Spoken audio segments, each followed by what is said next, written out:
What's up, Cowboys Nation? Back at you again with another video. And today we're going to be talking about Odighizuwa and Micah Parsons. We all know that when it comes down to Trevon Diggs, that injury was huge. But with Dan Quinn having a vicious front seven is going to be very important to getting this defense to where they want to go. And Micah Parsons and Odighizuwa is going to have a lot to do with that this season. So let's get right down to it. Micah Parsons has the quickest closing speed in the NFL when it's not even close. As you can see, LVE is lining up outside of that tight end, and he's going straight to the passer. And with Sam Williams, he's a stand-up defensive end, and he's doing the same thing as well. And the beauty about it is when it comes down to Dan Quinn, he can be able to pit these guys in all different type of angles, all different type of positions, as well as Micah Parsons going out there and just confusing guys as far as the guards and the center. So he can go between the A and B gaps, and this is exactly what we need out of him, lining up at that linebacker position, as well as the edge rusher position to keep these guys confused as far as the offensive line. So we'll run this play. As you can see, Micah Parsons is using a pre-jab step. He's confusing the offensive lineman. Right there, right off the ball, he uses his hands and gets inside and get straight to the quarterback. And this is the kind of stuff you need. With Micah Parsons' closing speed, this kind of stuff is huge. It's forcing Zach Wilson to make a mistake, throwing the ball straight to Jaron Kearse. Jaron Kearse made a big heads-up play on the ball. That kind of stuff is huge, man, to be able to do that, because these quarterbacks, they get really, really antsy. And we all know that you have to have these hustle plays. So we're running back so you guys can see it in regular time. Pre-jab move. Catch him off guard. There it is right there. Micah Parsons going in to close in. Next thing you know, Jaron Kearse takes the ball. And it's the same thing that happened in the Jets game as well. You getting inside, he's using the same move. He's chasing down Daniel Jones, and Daniel Jones is overthinking, and he's throwing the ball straight to Stephon Gilmore. We love to see things like this, guys. Like, if we can be able to get Micah Parsons to just keep hustling like that, all the rest of these guys hustling like that off the line of scrimmage, is going to be huge, because these quarterbacks, they get scared, they scramble, and next thing you know, they feel as though that they can be able to make a play, and then our defenders go out there and go get the interception. And we all know that when it comes to turnovers, all you need is one. If you can be able to get that one, maybe it can be the biggest difference of the game. So we'll get down to the next play. To be able to be one of the better scouts in the NFL, you want to find players that have a background of playing other sports. When you look at Osa and you look at Micah Parsons, they were wrestlers. So Micah Parsons was a wrestler throughout Little League. He played throughout high school, as well as guys like Osa, and they dominated. These guys understand leverage. They understand physicality. They understand hand placement. And this is the kind of stuff that you need. So you have to credit guys like Will McClay and Dan Quinn.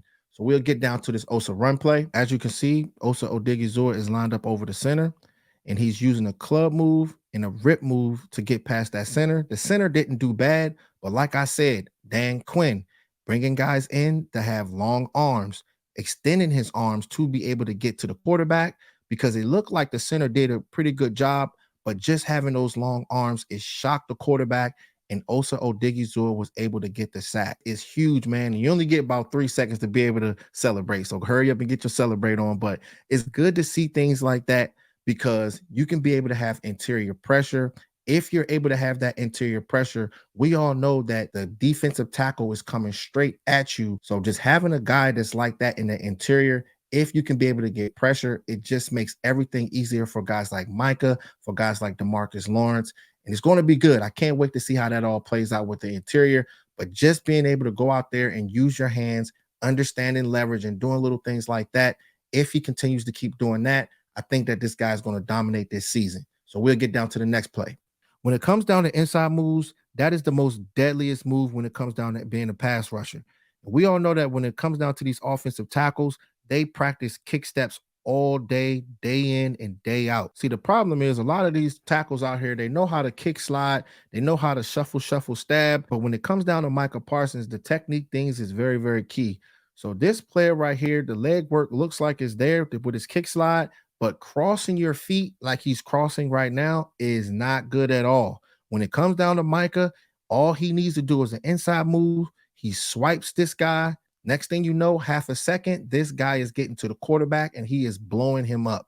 And this wasn't an interception or a sack, it was a bad throw. And this is what can be able to lead to turnovers. So when you see situations like this where Micah Parsons is lining up outside, and if these guys are not staying true to their technique, Micah Parsons will get there in seconds and he will blow a play up. When Micah Parsons sees offensive tackles either crossing their legs or not using their hands right, this is golden for him. The inside pass rush moves is his favorite pass rush moves, and he's actually said it himself. And it's not always about getting a sack. If you can be able to force this guy into a bad decision by getting pressure, this is how you can be able to get turnovers. So we'll get on to the next play. When you look at guys like D-Law, D-Law has the ability to play the left end or the right end, but he makes his money being able to stop the run.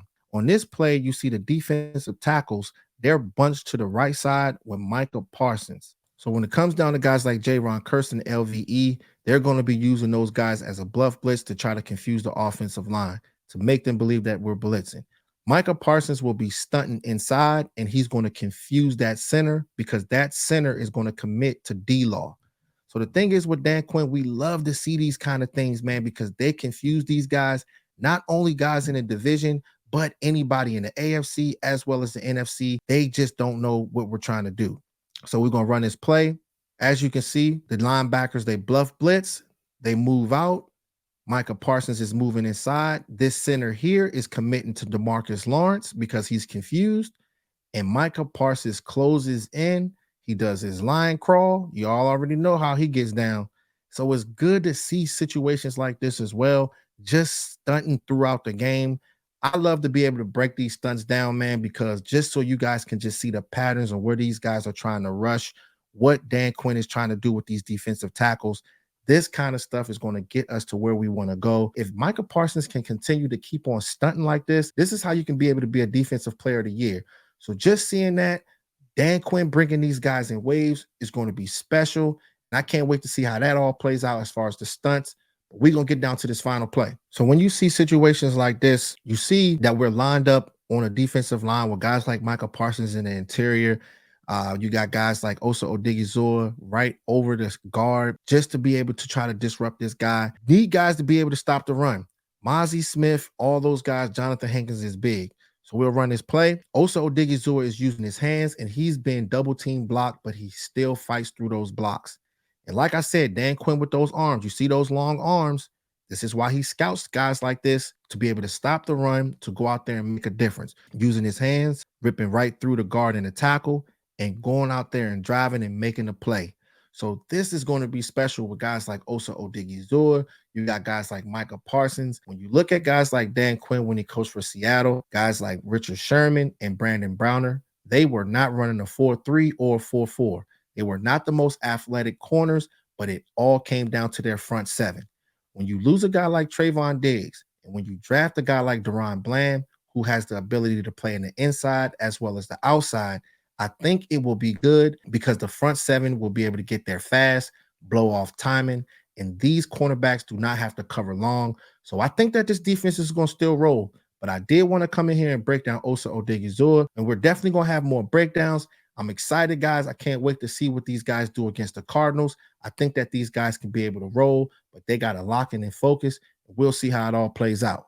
So make sure y'all like, share, and subscribe, and hit that notification bell for the next video. All right, y'all. Gone.